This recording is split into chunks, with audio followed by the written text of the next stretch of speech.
It's strange how quickly peace can turn into chaos. For years, this lakefront home was David Carter's sanctuary, a quiet reflection of everything he'd worked for. But on that morning, the air was thick with dust and disbelief. The roar of machinery replaced birdsong. He stood there, helpless, as his house, the one he built with his own hands, was torn apart beam by beam, splintered with scattered like confetti of a dream collapsing. And there she was, Marjorie Hale, the HOA president, standing with that same cold poise, clipboard in hand, watching everything burn without a flicker of emotion. David wasn't just losing a home. He was watching his sense of safety, trust, and belonging crumble before his eyes. He didn't know why this was happening, not yet. But in that moment, one truth settled deep inside him. This wasn't a misunderstanding. It was war. There was a time when Lakeside Reserve felt like heaven. Every morning, David woke to sunlight glittering on still water and the faint laughter of kids riding bikes down the cul-de-sac. Sprinklers clicked in rhythm, neighbors waved from manicured lawns, and Marjorie Hale, the ever-gracious president, walked her little white dog past his porch with a smile that seemed perfect. It was the kind of place people dreamed about. A community that promised safety, beauty, order. David loved it here. He loved the calm, the routine, even the rules. He trimmed his hedges, painted within guidelines, paid every fee on time. He believed the HOA was there to protect that peace. But beneath the golden glow of those perfect mornings, something darker was quietly building. And soon, perfection would become a weapon. It began with a single piece of paper. David stepped out one morning to find a bright white envelope taped to his front door. Notice of violation. The font was cold, sterile, but the name at the bottom was unmistakable. Marjorie Hale. He frowned, thinking it must have been a mistake. Maybe his trash bins were out too long. Maybe the lawn was half an inch too high. But as he read the fine print, his heart sank. Unauthorized property modification. Modification? He hadn't changed a thing. Still, he followed the instructions, corrected what he could, and moved on. But then another notice came, and another. Soon, it wasn't about violations, it was about control. Every time he tried to ignore it, another rule appeared, another warning was taped to his door. And every one of them carried the same signature. Marjorie Hale, ****. When David walked into the HOA meeting that evening, he expected clarity, maybe even fairness. Instead, he found a courtroom masquerading as a community meeting, a long polished table. 7 board members lined up behind it, and in the center, Marjorie. Her pearls glinted under the fluorescent light as she leaned back, fingers interlocked. "Mr. Carter," she began, "we're simply upholding standards." David held out his stack of letters, voice tight. "Standards you fined me for having the wrong color mailbox, the same one I've had for 5 years." A murmur ran through the room, but Marjorie's expression never changed. "This isn't personal," she said smoothly. "It's procedure." But David could feel it, the cold amusement behind her words.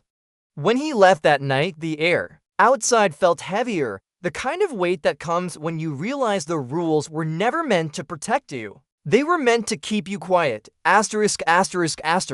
It happened just after dawn. David woke to the deep mechanical growl of engines, unfamiliar, wrong. He rushed outside, barefoot on cold concrete, and his heart stopped. A yellow bulldozer stood in his driveway, its metal claws ripping through the side of his living room wall. "Stop," he shouted, running toward the workers. "This is my home." But they kept moving, eyes down, pretending not to hear. Across the street, Marjorie Hale watched in silence, clipboard in hand, expression unreadable. When David reached her, rage and disbelief collided in his chest. "You can't do this." Her smile didn't waver. "We can," she said softly, "and we already have approval." As dust rose and the house collapsed, David realized this wasn't about violations anymore. It was erasure, and no one, not a single neighbor, stepped forward to stop it.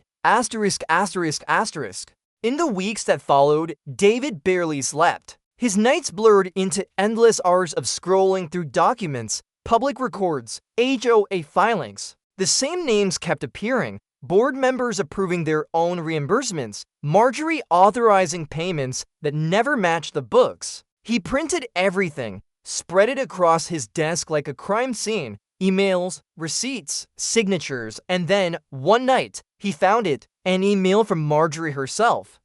Dated 3 days before the demolition. Attached, a contractor invoice, approved, signed. She had ordered it herself, without legal notice, without vote. He sat back in his chair, the glow of the screen washing over his face. His hands trembled, not from fear, but from clarity. It was no longer about revenge. It was about exposing the truth, asterisk, asterisk, asterisk. The next HOA meeting wasn't routine. The room was packed, cameras rolling, whispers echoing off the walls. David stepped to the front, holding a thick binder of evidence. "I have something to share," he said, his voice steady. The lights dimmed and the projector flickered to life. Line by line, email by email, the truth unfolded on the screen. Payments approved without votes. Forged signatures. The demolition order straight from Marjorie's email. Her face went pale, her polished smile cracking. Neighbors turned to her, voices rising in disbelief.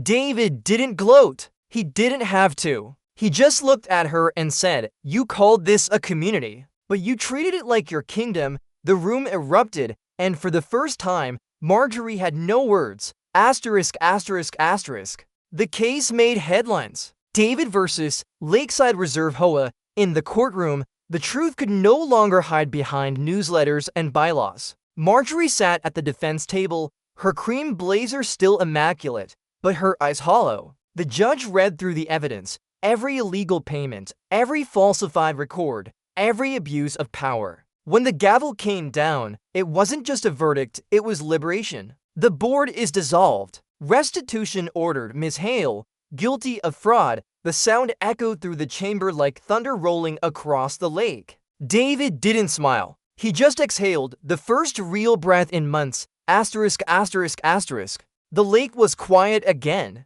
Months later, David stood under the same sky, hammer in hand, rebuilding the home that once defined him. This time, no rules, no approvals, just wood, nails, and resolve. Neighbors who once watched from behind curtains now came by with coffee, tools, even laughter. Each swing of the hammer felt like a heartbeat, stronger, freer. The house rose slowly, beautifully. And in that rising frame, David found something he hadn't felt in years. Peace that didn't need permission. Asterisk, asterisk, asterisk. By summer, Lakeside Reserve had changed. The fences still stood, the lawns still gleamed. But something was different. Families talked again. Kids played freely. At the end of the street, a new wooden sign read, "Welcome home. No more bylaws. No more board. Just people learning how to live together again." David walked among them, smiling, not because everything was perfect, but because the fear was gone. And sometimes that's all peace really is, the absence of fear. Asterisk, asterisk, asterisk.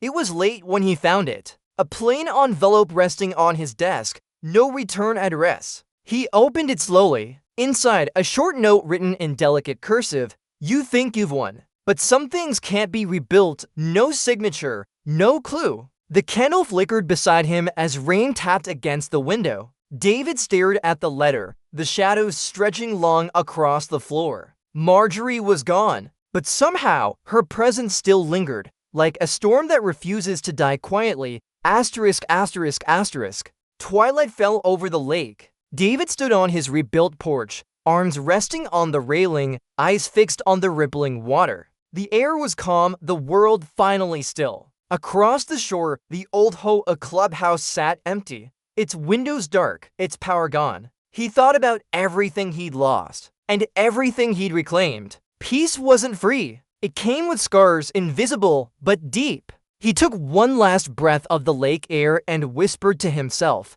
"Sometimes, the calmest waters hide the deepest storms." And as the stars blinked awake, the screen faded to black, leaving only silence and reflection. Asterisk, asterisk, asterisk.